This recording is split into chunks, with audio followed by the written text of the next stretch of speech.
কি হয়েছিল বন্ধুরা যখন কেদারনাথ ধামে ভয়ঙ্কর বন্যা থেকে নিজের ভক্তদের বাঁচাতে স্বয়ং মহাদেব প্রকট হলেন এবং যে চমকপ্রদ ঘটনা ঘটল তা দেখে সকলে অবাক হয়ে গেল। বন্ধুরা, কেদারনাথ ধামে প্রতি বছরের মতো এই বছরও লক্ষ লক্ষ ভক্ত বাবার দর্শনে পৌঁছেছে এবং এই বছরও আগের বছরের তুলনায় অধিক ভক্তের রেকর্ড ভেঙেছে।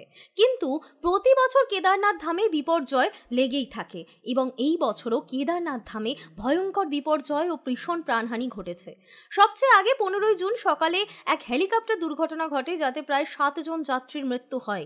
সমস্ত যাত্রীরাই হেলিকপ্টার দুর্ঘটনায় প্রাণ হারায়। আরেকটি খবর আসে যে কেদারনাথ উপত্যকার জঙ্গলের কাছে প্রবল বৃষ্টি ও ভয়ঙ্কর ভূমিধসের কারণে এক যাত্রী ঘোড়াসহ নিচের খাদে পড়ে যায় এবং তার মৃত্যু হয়।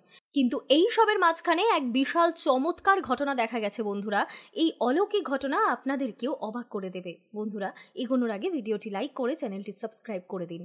আর যারা কেদারনাথ বাবার প্রকৃত ভক্ত তারা ভিডিওটি লাইক করুন এবং কমেন্ট বক্সে অবশ্যই জানান যে আপনারা এই বছর কেদারনাথ ধামে দর্শনে যাচ্ছেন কিনা বা এর আগে কখনো গিয়েছেন বা কিনা। বন্ধুরা, কেদারনাথ ধাম প্রতি বছর ভক্তদের পরীক্ষা নেয়। মহাদেবের এই ধাম প্রতি বছরই আলোচনার বিষয় হয়ে থাকে। কখনো ভয়ানক বন্যার কারণে, কখনো পাথর ধসে পড়ে, আবার কখনো মেঘ ফেটে ভয়ঙ্কর বিপর্যয় ঘটে এখানে। প্রতি বছর বহু মানুষকে, বহু যাত্রীকে প্রাণ হারাতে হয়, কিন্তু তবুও যাত্রীদের জেদ আর তাদের উন্মাদনা কমে না এবং প্রতি বছর লক্ষ লক্ষ ভক্ত কেদারনাথ ধামে বাবার দর্শনে পৌঁছে যায় এবং এই বছর আগের বছরেরও রেকর্ড ভেঙেছে। কিন্তু সম্প্রতি কেদারনাথ ধামে এক বিশাল চমকপ্রদ ঘটনা ঘটে গেছে, যা এখন আলোচনার কেন্দ্রবিন্দু হয়ে উঠেছে। কেদারনাথের এই যাত্রা প্রতিটি মুহূর্তে যাত্রীদের পরীক্ষা নেয়, কখনো ভারী বৃষ্টিতে, কখনো প্রচণ্ড রোদে, আবার কখনো বরফের বৃষ্টিতে। এই যাত্রার প্রতি পদে পদে চ্যালেঞ্জ থাকে, আর সেই চ্যালেঞ্জগুলো যখন মানুষের প্রাণ নিয়ে নেয় তখন তা হয়ে ওঠে বিপর্যয়। যখন কেদারনাথ উপত্যকায় বৃষ্টি তীব্র হয় তখন সর্বত্র বিপদের ছায়া ঘনিয়ে আসে। অনেক জায়গায় ঝর্ণাগুলি ভয়ানক রূপ ধারণ করে, নদীগুলি ফুলে ফেঁপে ওঠে, পিচ্ছিল পথে অনেক ভক্ত পড়ে যায় এবং কেউ কেউ খাদেও পড়ে যায়। কিন্তু সম্প্রতি যে অলৌকিক ঘটনা দেখা গেছে তা সকলকে স্তব্ধ করে দিয়েছে। মহাদেবের ওপর বিশ্বাস আরও গভীর করে দিয়েছে। বলা হয়, যেখানে মহাদেবের বাস সেখানে প্রতিটি কণায়, হ্যাঁ, প্রতিটি কণায়, তা গাছগাছালি হোক কিংবা জীবজন্তু, প্রতিটি কণায় স্বয়ং মহাদেব বিরাজমান থাকেন। বন্ধুরা, এই অলৌকিক ঘটনার সূচনা হয় দিল্লির এক ছোট্ট এলাকা থেকে। মনোহর নামে এক 26 বছর বয়সী যুবক মহাদেবের প্রতি অগাধ বিশ্বাস নিয়ে কেদারনাথ ধাম দর্শনের ইচ্ছে প্রকাশ করে। সে তার মা বাবার অনুমতি নিয়ে দিল্লি থেকে কেদারনাথ ধামের উদ্দেশ্যে রওনা হয়ে যায়।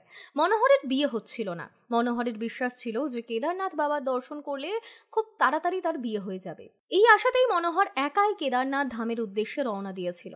মনোহর একটি শাড়ির দোকানে কাজ করত এবং তার বাবা মাকে সংসার চালাতে সাহায্য করত। মনোহরের এক পায়ে রড বসানো ছিল। ছোটবেলায় মনোহর একটা উঁচু জায়গা থেকে পড়ে গিয়েছিল এবং পড়ে যাওয়ার কারণে তার হাঁটু ফ্র্যাকচার হয়েছিল এবং সেই ফ্র্যাকচার সহজে সেরে ওঠার মতো ছিল না। ডাক্তার অপারেশনের মাধ্যমে তার হাঁটুতে রড বসিয়ে দেয়। কিন্তু চ্যালেঞ্জ এখানেই শেষ হয়নি। তখন মনোহরের বয়স ছিল প্রায় 15 বছর, কিন্তু এই বয়সটা ছিল শারীরিক বৃদ্ধির সময়। মনোহর যত বড় হচ্ছিল তার শারীরিক গঠনও পরিবর্তন হচ্ছিল।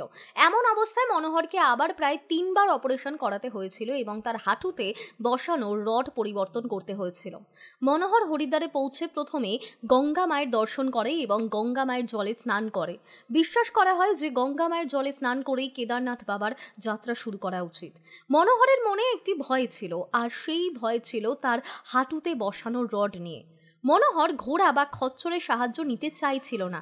তার বিশ্বাস ছিল যে ভগবান আমাদের প্রাণ দিয়েছেন, শরীর দিয়েছেন, আমাদের এই যোগ্য করে তুলেছেন, তাহলে আমাদের উচিত নয় কোনো নির্বাক প্রাণীকে কষ্ট দেওয়া।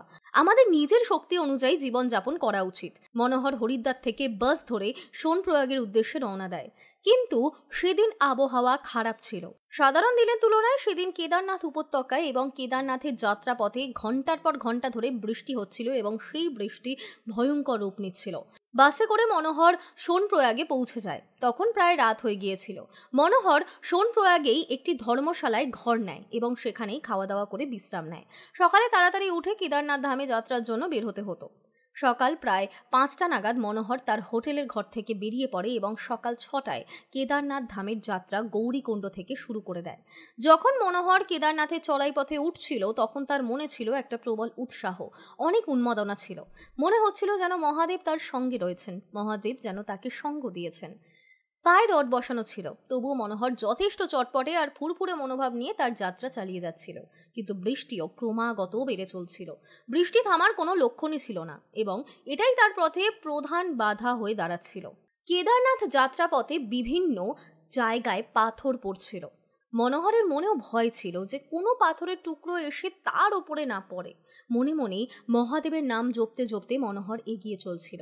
মনোহর যত সামনে এগোচ্ছিল তার চ্যালেঞ্জ ততই বাড়ছিল।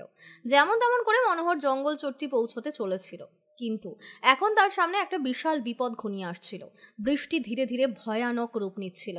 হাঁটার পথ দিয়ে অনেক জল বইছিল, যা সামনে এগোতে বাধা হয়ে দাঁড়াচ্ছিল।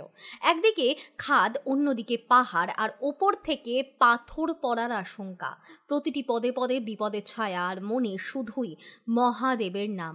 যেইমাত্র মনোহর জঙ্গল চট্টির কাছে পৌঁছলো তার সামনে একটা ঝর্ণা পড়ে, যা এখন ভয়ঙ্কর রূপ ধারণ করে। সেই ঝর্ণায় অনেক জল বইছিল এবং সেই জল পথ আটকে রেখেছিল। সব ভক্তরাই কোনো রকমের ঝুঁকি নিয়ে সেই ঝর্ণাটিকে অতিক্রম করছিল এবং সেই ঝর্ণায় অনেক জল ছিল। লোকেরা একে অপরের হাত ধরে কখনো কাঠের সাহায্যে, কখনো দড়ির সাহায্যে সেই পথ পার হচ্ছিল এবং মাঝখানে প্রবল স্রোতের সেই ঝর্ণা। মনোহর কোনো রকমের সাহস জোগাড় করে মহাদেবকে স্মরণ করে সেই ঝর্ণাটি পার হওয়ার জন্য এগিয়ে গেল। মনোহরের সঙ্গে আরও একজন ছিল, যে মনোহরের আগে ছিল। যেইমাত্র দুজন ঝর্ণাটি পার হতে শুরু করলো, হঠাৎ করে সেই ঝর্ণার সঙ্গে অনেক মাটি ও পাথরের টুকরো, কাদামাটি, এই সব মিশ্রিত ধ্বংসস্তূপ নিচে নামতে শুরু করে। সেই ধ্বংসস্তূপ মনোহরের সঙ্গীকে নিজের সঙ্গে নিয়ে চলে যায়। মনোহরের সামনে তার সঙ্গী পাহাড় থেকে নিচে পড়ে যায়। মনোহর কোনোভাবে নিজেকে সামলানোর চেষ্টা করে, কিন্তু ততক্ষণে সেই ধ্বংসস্তূপ আরও উপরে এসে পড়ে এবং সেও খাদের দিকে পড়ে যেতে থাকে। কিন্তু শেষ মুহূর্তে খাদের পাশে একটা গাছ ছিল, সেটিকে সে ধরে ফেলে। কোনোভাবে সেই গাছটিকে শক্ত করে আঁকড়ে ধরে, কিন্তু সে অনেক নিচে নেমে এসেছিল। সেখানে দাঁড়িয়ে থাকা সব লোক আশ্চর্য হয়ে তা দেখতে লাগলো। সেই সময় একটা খচ্চরও নিচে পড়ে মারা গিয়েছিল, আর ওদিকে মনোহর গাছে ঝুলেছিল। কোনোভাবে ও নিজের প্রাণ বাঁচাচ্ছিল। যদি সামান্য কিছু ভুল হতো তাহলে মনোহর সোজা নিচে খাদে পড়ে যেত, কিন্তু ওপর থেকে এখনো ধ্বংসস্তূপ আসছিল এবং সেই কাদামাটিও সরাসরি মনোহরের ওপরেই পড়ছিল। মনোহর ধীরে ধীরে বুঝতে পারছিল যে সে আর বেশিক্ষণ ওই গাছ ধরে রাখতে পারবে না। এখন তার জীবনের শেষ মুহূর্ত চলছে। সে চোখ বন্ধ করে নেয় এবং তার বাবা মায়ের কথা স্মরণ করতে থাকে। তার বাবা মায়ের কথা মনে করে এবং মহাদেবের নাম নেয়, কারণ এটাই ছিল তার জীবনের অন্তিম সময়। কিন্তু যেমন বলা হয়, মহাদেবের ভক্তদের ওপরে কোনো বিপদ আসতেই পারে না। যখন ভক্তি সত্যি হয় তখন মহাদেব নিজেই তার ভক্তদের রক্ষা করতে চলে আসেন এবং এখানেও তাই হলো। এক বড় অলৌকিক দৃশ্য সামনে এলো। যখন মনোহর মহাদেবকে স্মরণ করছিল তখন তার চোখ বন্ধ ছিল। যখন সে চোখ খুলল তখন তার সামনে একটা দড়ি ঝুলতে দেখা গেল। হ্যাঁ, তার সামনে একটা দড়ি ঝুলছিল। যখন মনোহর ওপরের দিকে তাকাতে চাইল তখন সে কিছুই দেখতে পেল না, কিন্তু সে সেই দড়িটা ধরে ফেলল। সঙ্গে সঙ্গে সে অনুভব করলো যে কেউ যেন তাকে ওপরের দিকে টেনে তুলছে। মনে হচ্ছিল কেউ যেন তাকে বাঁচাতে এসেছে।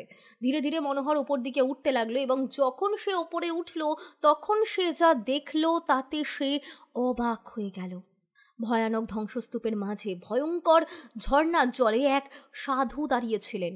সেই সাধু অটলভাবে দাঁড়িয়েছিলেন। ওপর থেকে জল আসছিল, কিন্তু সেই সাধু এক হাতে দড়ি ধরে সেখানে দাঁড়িয়েছিলেন। ওই সাধুই মনোহরের প্রাণ বাঁচিয়েছিলেন। সাধু তাকে ধরে ঝর্ণার জল থেকে দূরে সরিয়ে আনলেন। মনোহর সঙ্গে সঙ্গে সেই সাধু মহাত্মার পায়ে পড়ে গেল। সেখানে অনেক ভক্ত দাঁড়িয়েছিল যারা এই দৃশ্য দেখছিল। মনোহর সেই সাধুর পায়ে পড়ে হাউমাউ করে কাঁদতে লাগলো এবং বলতে লাগলো, ধন্যবাদ, আপনি আমার প্রাণ বাঁচিয়েছেন। আজ যদি আপনি না থাকতেন তাহলে আমি মরে যেতাম। কিন্তু সাধু বললেন, ওঠো, এটা তো মহাদেবের লীলা। তিনি তোমার প্রাণ বাঁচিয়েছেন। আমি কে তোমাকে বাঁচানোর? সব কিছুই ভোলানাথের কৃপা। এখন চলো, তাড়াতাড়ি এখান থেকে বের হও এবং নিজের কেদারনাথ ধাম যাত্রা সম্পূর্ণ করো। মনোহর সেই সাধুর সঙ্গে যাত্রা চালিয়ে যায়। সেই সাধুও কেদারনাথ ধাম মন্দিরে পৌঁছন। প্রায় রাতের সময় মনোহর, অন্যান্য ভক্ত এবং সেই সাধুও কেদারনাথ মন্দিরে পৌঁছতে সফল হন। মনোহরের ছোটখাটো আঁচড় লাগলেও বড় কোনো ক্ষতি হয়নি। এত বড় দুর্ঘটনার পরেও সে নিজের জ্ঞানে থাকে এবং মহাদেবের কৃপায় কেদারনাথ বাবার খুব সুন্দর করে দর্শনও করে। কিন্তু মনোহরের মনে এখনও অনেক প্রশ্ন ঘুরছিল। সে সেই সাধুর সঙ্গে আবার দেখা করতে চেয়েছিল। যখন মনোহর মন্দিরে দর্শন করে বাইরে বেরোলো এবং সেই সাধুকে খুঁজতে গেল, কিন্তু সেই সাধুকে কোথাও দেখা গেল না। মনোহর ভাবতে থাকলো শেষ পর্যন্ত সেই সাধু কোথায় গেলেন। সে পুরো কেদারনাথ উপত্যকা খুঁজে দেখলো, কিন্তু সেই সাধুর আর দেখাই পাওয়া গেল না। মনোহর তাকে অনেক জিজ্ঞাসা করলো, তোমরা কি একটা লম্বা জটাধারী সাধুকে দেখেছো? কিন্তু সবাই না করে দিল।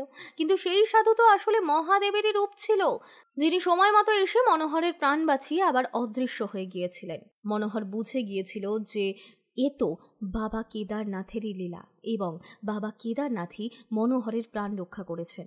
এত বড় দুর্ঘটনা ঘটল মনোহরের সঙ্গে, কিন্তু সেই দুর্ঘটনায় মনোহরের শুধু কিছু আঁচড়ই লেগেছে।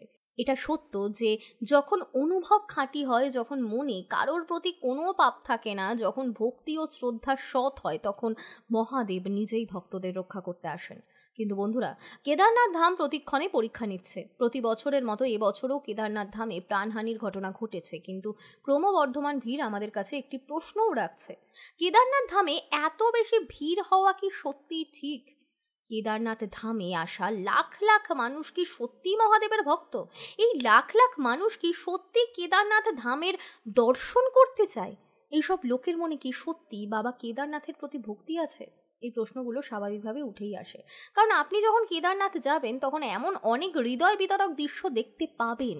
অনেক স্বাস্থ্যবান তরুণ যাদের ওজন 80 কেজি 90 কেজি পর্যন্ত, তারাও ঘোড়ায় বা খচ্চরে চড়ে কেদারনাথ ধামের যাত্রা করে।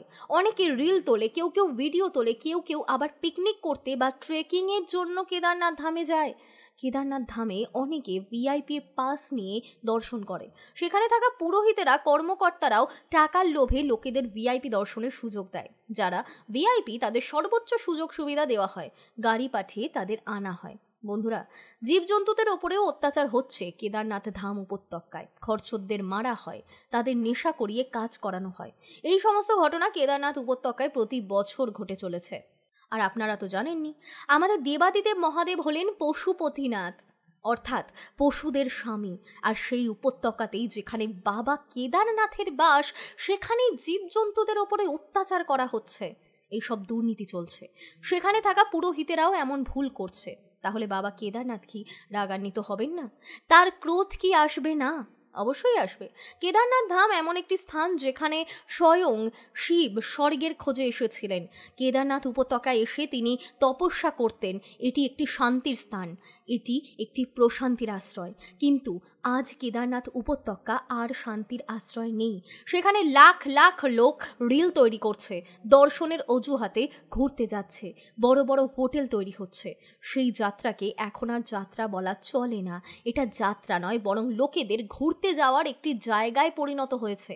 বন্ধুরা, প্রায় প্রতিদিনই কখনো হেলিকপ্টার দুর্ঘটনার খবর আসে, আবার কখনো কোনো হেলিকপ্টারকে জরুরি ল্যান্ডিং করাতে হয়। শেষমেশ এইসব করা হচ্ছে কারণ মানুষ ভুলে গেছে যে এই পৃথিবী তার নিজের সম্পত্তি নয়।